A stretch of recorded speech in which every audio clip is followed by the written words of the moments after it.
Morning, everyone.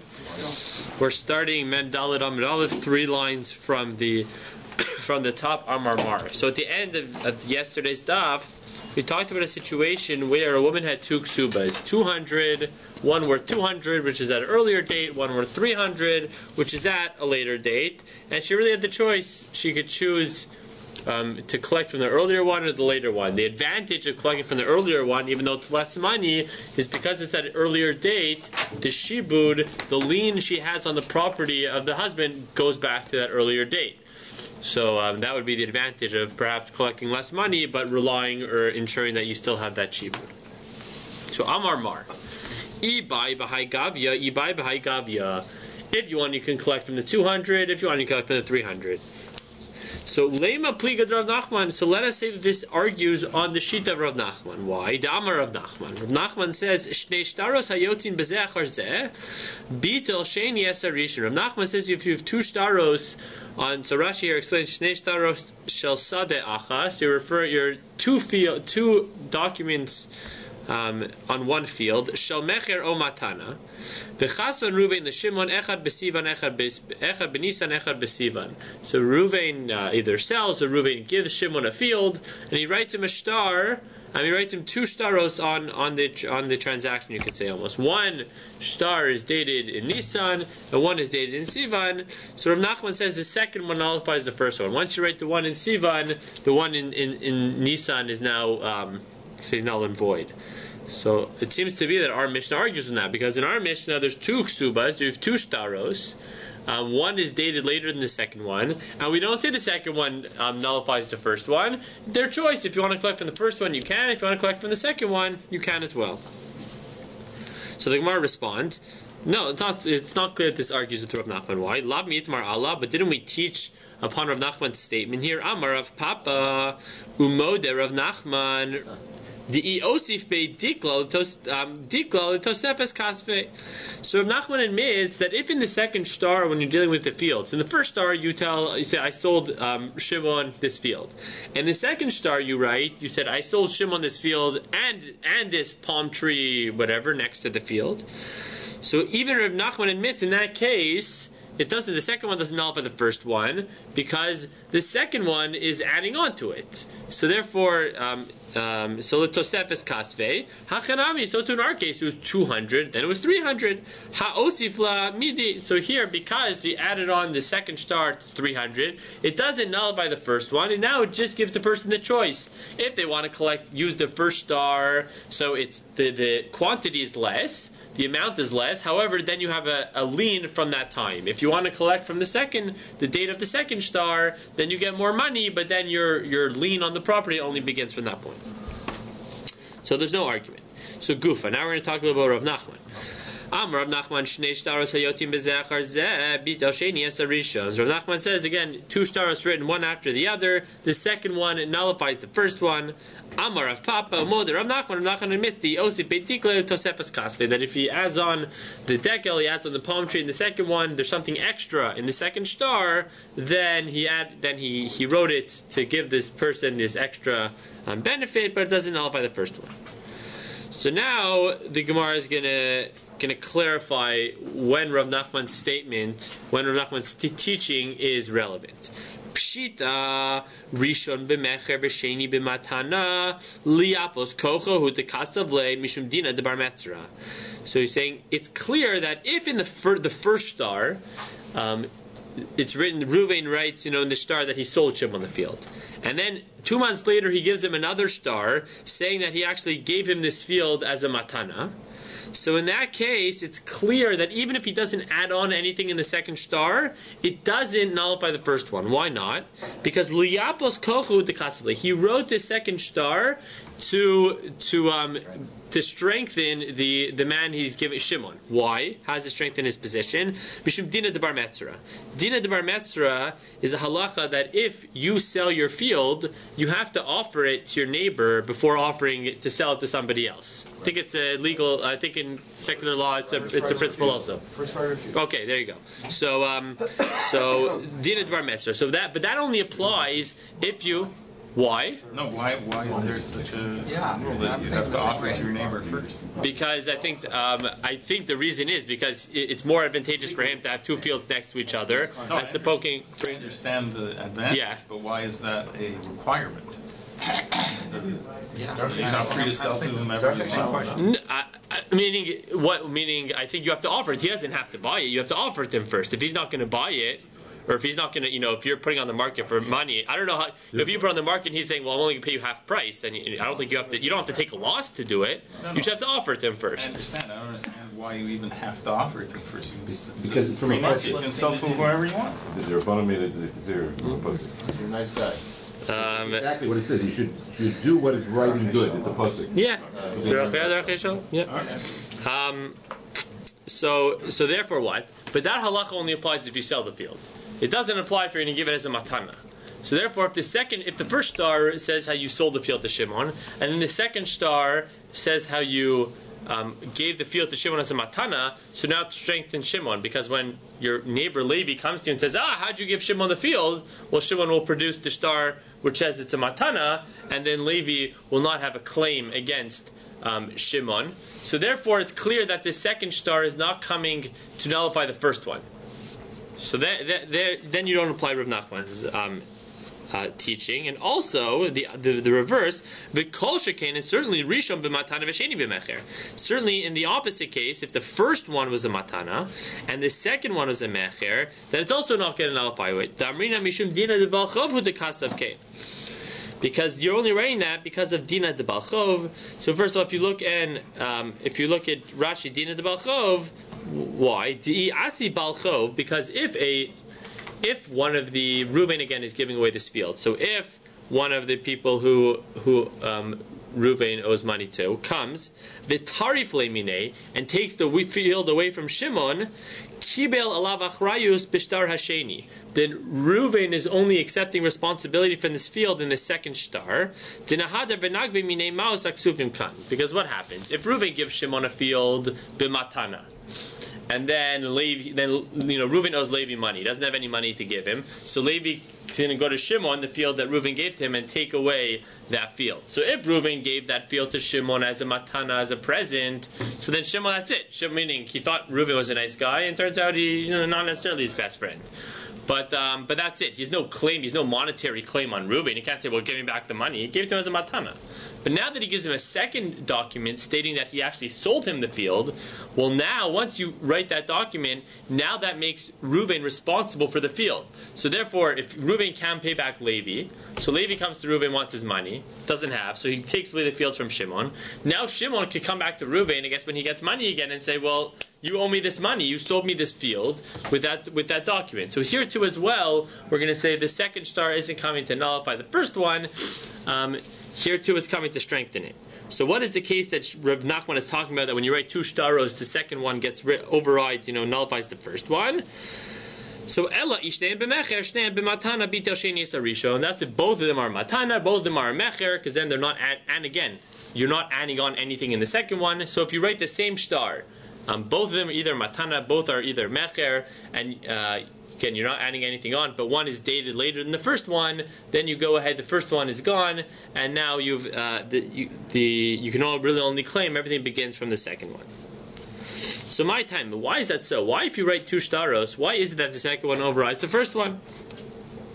So we have a machlokas. Rafram Amar Amar Odoye Odile. So Rafram says he's admitting to what? So Rashi tells us Odile Baal Hashtar Sheharisha Mizuyafaya. By I think accepting the second star, what the one who has the star now is admitting is that the first one was actually forged, and therefore V'nisratze Al Ha'acher Ligvos Mizman Hasheni. Therefore he needs the second star because his first one isn't really valid. So therefore he wants a second one. So that's one opinion. Rafram says that's why the second one overrides the first one.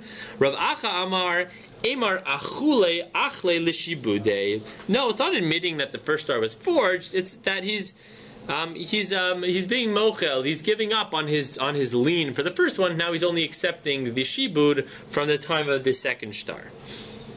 So my benayu, what's the nafkamina between these two answers? So ika benayu, there's three nafkamina between these answers. First one, orohe sade. What is the status of the witnesses? Rashi tells us Hachasumim Barishon, on the first star. So L'Rafram Psulim, L'Ravacha Ksherim. According to Rafram, the first star is now, you're claiming it's forged, it's Mezuyaf, meaning that the Eidim, the witnesses on that forged document, are now Eidei Sheker, and therefore they're now Pasul Le'edus, they can't give Eidos anywhere else. So that, according to Rafram, the witnesses on the first star are now not able to give testimony. According to Ravacha, yeah, of course they're kasher, because you're not saying that the first star is invalid and not forged. You're just being mochel on the lien from that time. So therefore, it doesn't change the status of the witnesses on that first star. That's the first nafkamina. Second one, lashlume pire. So Rashi tells us lashlume pire she'acha lokeach beitzman rishon lizman sheni. So again, Shimon, who let's say bought this field, ate the fruit on this field for 3 months until the second star is produced. So does he have to pay back Reuven for those 3 months he ate the fruit on that field? So the Rafram, according to Rafram, Mishalim. Why? Because according to Rafram, again, the first star was Mezuyap, it was invalid, therefore he never really owned the field, and he essentially stole the fruit that he ate for these 3 months from Reuven. So according to Rafram, he has to pay it back. According to Ravacha, no, the first star is still valid, and therefore you're not going to have to pay it back. And then the last nafkamina is Latas. And that nafkamina, he doesn't have to pay a penalty on top, does he? Because it was an innocent situation. Why is he innocent? He thought he bought it. He didn't know it was. No, no. In the first case, the one who has the star was the one who forged it. He didn't think he bought it. He's the one who forged the document. That's the whole reason. I think that's the whole. Why was he in the second one? I think the whole reason is because it's the let's say Shimon in this case is accepting the second star. Why would he accept it if it is the first star? So I think one star is, well, he's accepting it because his first star wasn't really valid. So he was the one who forged it, and therefore he's happy to accept the second one. The other one, so that's and then the third nafkamina is lataska. What's lataska? Rashi tells us. Yeah, exactly. Lifroa mas hakarka lamelach mizman rishon lizman sheni. So you have to pay property tax.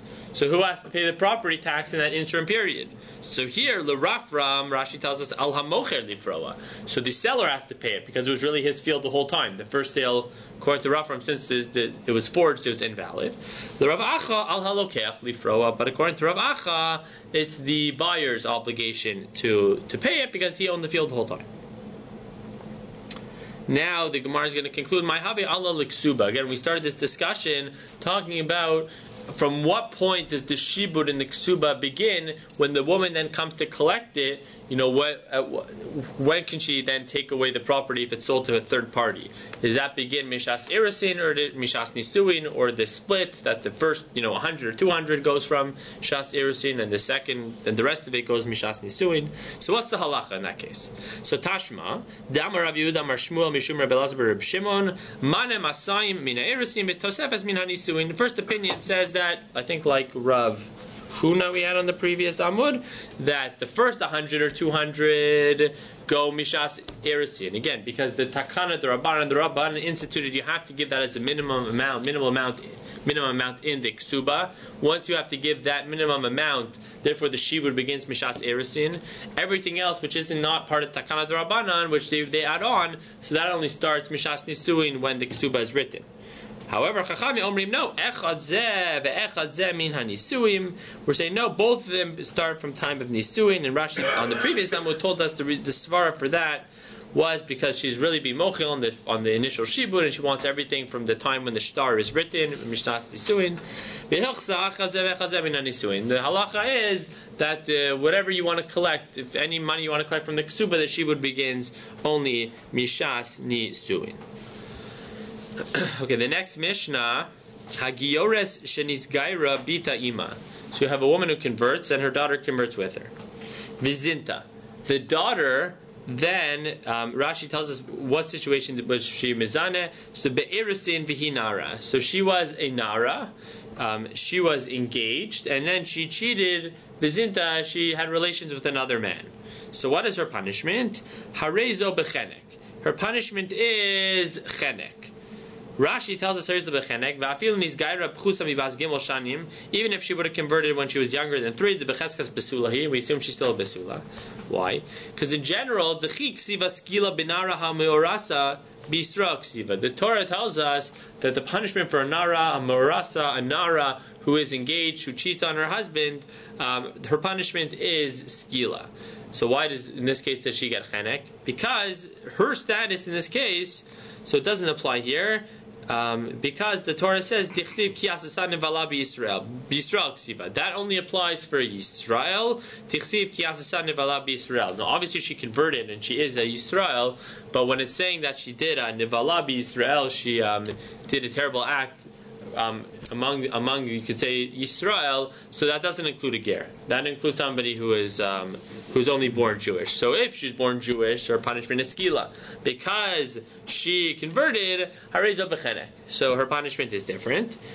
Ein la lo pesach beis ha'av v'lo me'asela. One of the when you give skila to this Nara Hamarasa, you stone her by the entrance of her father's house. So when you do chenek here, you don't do it by the entrance of her father's house. And also v'lo me'asela. If it turns out, again, what's happening here? What's happening here is this woman, this Giores gets, this Giores is engaged. She gets married, and when she gets married, her husband accuses her, you cheated on me, you had relations with somebody else, you're not a Basula. So therefore, let's say the husband turns out to be lying. So if he's lying, he's what we call Motzi Shemra. He is defaming, his wife's reputation. And a Motzi Shemra has to pay a fine of Me'asela to the father. So in this case, if it turned out that he was lying about this Giores, below Me'asela, he doesn't have to pay the Me'asela. Here too, Rashi explains below Me'asela, imnimta Baal Shakran ve'edav zomamin. Again, the Chula Parsha B'Yisrael Ksiva. This whole Parsha we're talking about here only applies to a Yisrael. Because she converted, this whole Parsha doesn't apply to her, therefore she gets a different punishment. You don't have to worry about Beis Aviyah, she doesn't get the money, etc. That's case number one. Case number two, Haisa Horasa Shalo Bikdusha Veledasa Bikdusha. Let's say her mother became pregnant with her when her mother was not Jewish, and then she went through the conversion process during pregnancy, and when her mother gave birth to her mother was already Jewish, Bikdusha. Hareza Beskila. Her punishment is Skila. Ve'ein la lo Pesach Beisa'av v'lo Me'asela. So her punishment is skila. However, she does not have these other requirements. She's not stoned Pesach Beis Ha'av, and they don't have to pay the me'asela, the fine if it's motzi shemra. Haisa, the Gemara will explain why the distinction. Haisa horasa v'leidasa bikdusha. So if her mother converted and then only afterwards, conceived and then gave birth to her, so harehi kibas Yisrael l'chol dvareha. Then she's already a full-fledged Jew at that point, and all the halachas would apply to her. Now there's the Gemara, the Mishnah concludes here, Yesh la'av ein la pesach beis ha'av. Let's say she has a father. This is a regular case now with a Nara Maras. So let's say this Nara Maras has a father, but her father's homeless, so there's no pesach beis ha'av. Or Yesh la pesach beis ha'av. Let's say her father, had a house. Ve'ein la'av. God, he passed away already. So hareza b'skila, she still receives the punishment of skila. Lo nemar pesach beis ha'av ela l'mitzvah. When it talks about the requirement of stoning her at the entrance of her father's house, that's only l'mitzvah. That's only part of the process that has to be done if it's able to be done, but it's not me'akev. It doesn't prevent you from fulfilling any other part of the punishment that she deserves. Isn't Skila really throwing off a cliff and then a big boulder on top of it? Yeah. So how do they do it? Pesach Beis Ha'av? That's a good question. It's a good question.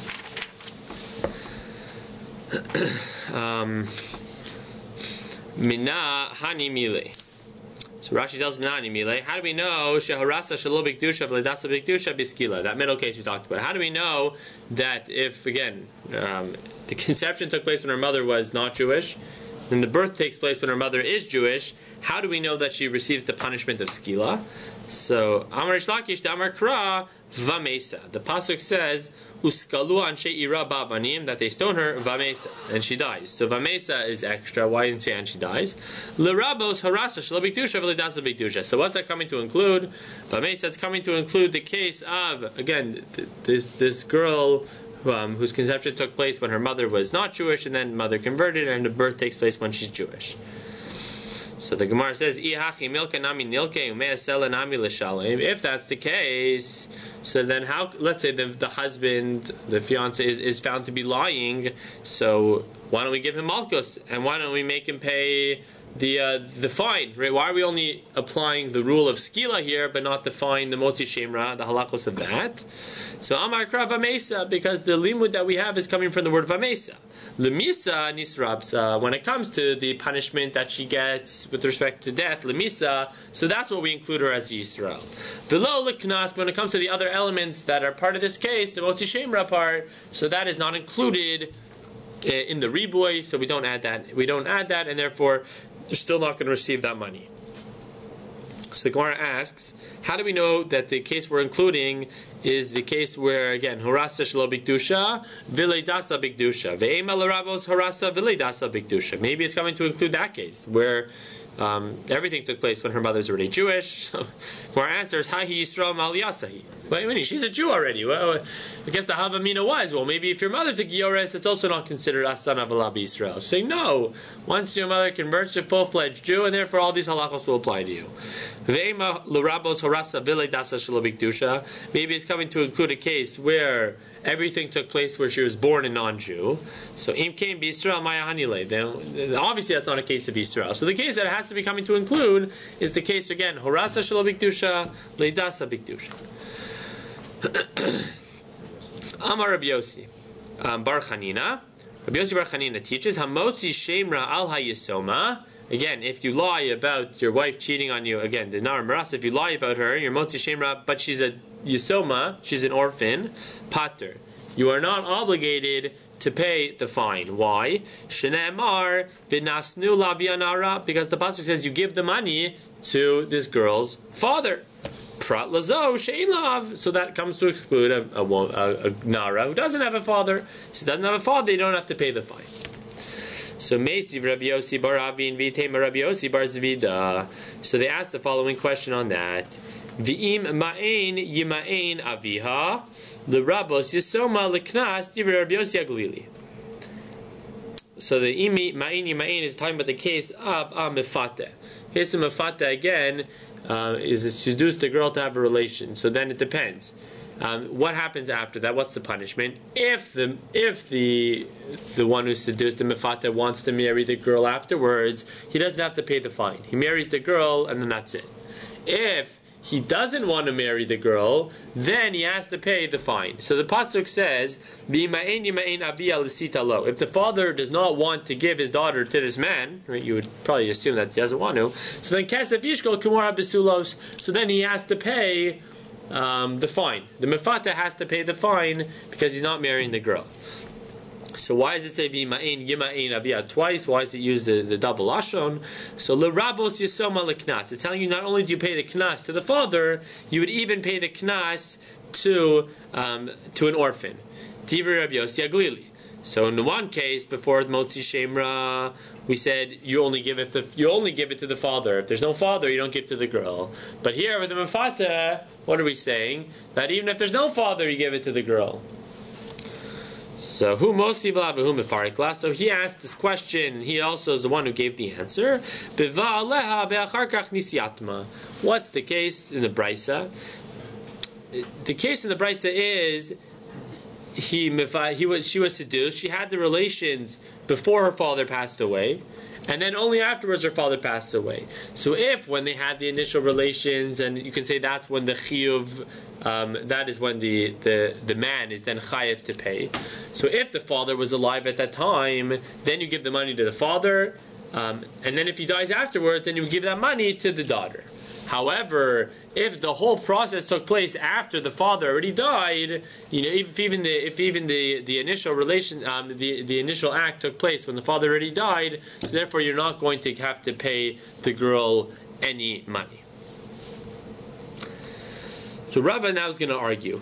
Rabbi Yossi Bar Chanina said, "Amotzi shemra yisoma pater." Rava Amar Chayav. He says, if you're motzi shemra on an orphan, you are obligated to pay her the money. Why is that so? Mimai. Mitetani Ami. Because Ami had the following teaching: Besulas Yisrael velo besulas gerim. referring to, again, the punishment for Motzi Shemra. So the pasuk there says, Ki hotzi Shemra al besulas Yisrael. So the drasha that Ami makes is that's referring to only a besulas Yisrael. But besulas Gerim, if you're referring to a convert, then you don't have to pay her the money. So, so now we're going to ask on that. I amart bishlema ki haygavna b'Yisrael mechayev haynu di'itzri kra limute gerim. Let's take a step back. What is the status of a ger? When a girl converts, even if she converts with her family, she's not halachically related to her father. So effectively, every giores is a yisoma. She's an orphan. But an Ami had to come along and teach us that Motzi Shemra only applies to Yisrael and doesn't apply to a ger. So what Rava is learning from here is as follows: if you want to tell me that you have a situation for a giores, the parallel situation for a Yisrael, she would be chayav hainu di'itzrich kra limute gerim. As in, since every giores is really an orphan, and yet Ami has to come along and tell us that this halacha only applies to a Yisrael, not a ger. So that what that means is, seemingly, that when it comes to an orphan for a Jew, you would have to pay her, because every giores is an orphan. So if you could say you never pay an orphan, then obviously you're never going to pay a ger. The fact that Ami has to come along and say besulas Yisrael below besulas gerim, what that teaches us is that Yisoma you do have to pay, and since Yisoma you do have to pay, we need a special limud to tell you for a giores you don't have to pay. If the father and the daughter converted at the same time, the father still considered not her. Yeah. Even at the same time. So let's read that again. If you want to tell me the parallel case, if it applied to a Jew, it should be chayav, i.e. yisoma, hainu di'itzri kra limute gerim. That's why Ami would have to teach you besulas Yisrael velo besulas gerim. Ela i'amart b'Yisrael ki agavna pater. But if you want to tell me that the parallel case for a Yisrael would be pater, so hashta b'Yisrael pater b'gerim mevaye. If the Yisrael itself you're not going to have to pay because she's a Yisoma, you think you'd have to pay the ger. So clearly Rava is saying, based on Ami's teaching, it must be your chayav to pay the Yisoma. Reish Lakish, another case. Reish Lakish is another teaching. Hamotzi shemra al aktana. Let's say you are motzi shemra on a ktana, not a nara now. So pater, you are pater. How do we know that? Shne'emar v'nasnu la'avi hanara. The pasuk says that you give it to the father of the nara. Nara male diber kasuv. Almost always when the word nara is written in the Torah, it's actually written without the last hey. So it looks like nar. In this situation, it is written with the final hey. So since it's written with the hey at the end, the teacher this is talking about a real nara, and doesn't apply to a ktana. But now we're going to ask on that. Maskifla Rav Acha Baraba, is that true? Time at the Kasiba Hanara Halav Hachiyav Aminapilu Ktana. You think that the only reason why you know this halacha only applies to a nara, not a ktana, is because of that hey at the end? Haksiv, but what is this whole situation? What's this whole case of Motzi Shemra? V'im emes hayah hadavar hazeh lo nimtu besulim lenara. If it was true, the accusation was true, and in fact this nara hameorasa did cheat on her husband, v'hotziu es hanara pesach beisabia uskalua. We take her out to be stoned. We kill her. So uktana labas onshini. But we can't punish, we can't kill ktana. So the fact that within the parsha itself it tells us that there's the possibility that this girl is going to be punished, obviously we're not talking about a ktana. Obviously we're talking about a nara. So we don't need this pasuk of the extra hey at the end teach you it's specifically a nara. Within the parsha itself, it's clear it's only referring to a nara, because it can't be talking about a ktana, because we're talking about a punishment in the same situation. So therefore, we're going to amend a bit what the statement was. Ella kan nara. So really what we say is as follows. We know in this case in Motzi Shemra, it's referring to a nara. And we also know that the way nara is written in this case is with the hey at the end. So that's teaching you that in this case, it applies only to a nara. Ha kol makom shenemar nara. Every other place where it spells nara without the hey, so that tells you afilu ktana mashma. So it's really not for our case that we need it. We need to teach you the other cases. What it's telling us that the full hey here is what we used to say. Well, full hey, and we know it can't be referring to a ktana. So full hey must be only a nara, which means that every other situation where the word is written without the final hey teaches you that can even apply to a ktana. And we'll conclude with this last Tani Shila Shalosh Midos Banara. Rashi tells us Shalosh Midos Bimisos Nara Meorasa. There are three almost different methods, situations of when we will kill a Nara HaMeorasa. Ba'ula Eidim Beveis Chamiha Shezinta Beveis Aviha. If witnesses come when she's beveis chamia, when she's already in her father-in-law's house, i.e., when she's already married, that she cheated on her husband beveis avia when she was engaged. So in that case, soklin osa al pesach beis avia. In that case, we stone her at the entrance of her father's house. Kilomar ra'u gidulim shegidaltem, as if we're telling the father, look at this girl that you've raised who cheated on her husband. So that's why in that case we do it pesach beis avia, and again because she also cheated on her husband when she was still living at home. Ba'ula edim beveis avia shezinta beveis avia. If witnesses come before the marriage that she cheated on him again in that same time period, so then soklin osal pesach shar ha'ir. In that case, we actually don't stone her by the father's house; we stone her at the entrance of the city. Sarchal vasof bagra. Let's say she cheated when she was a nara, and then at the end she became a bogeres, and then she's accused, etc. Tidon chenek. Then the punishment she gets is chenek. She does not get the punishment of skila, and the reason is because she changed from Anara to Bogeres. We change her punishment as well, and that's what the Gemara is going to pick up on the next DAF. Okay, have a good day, everyone.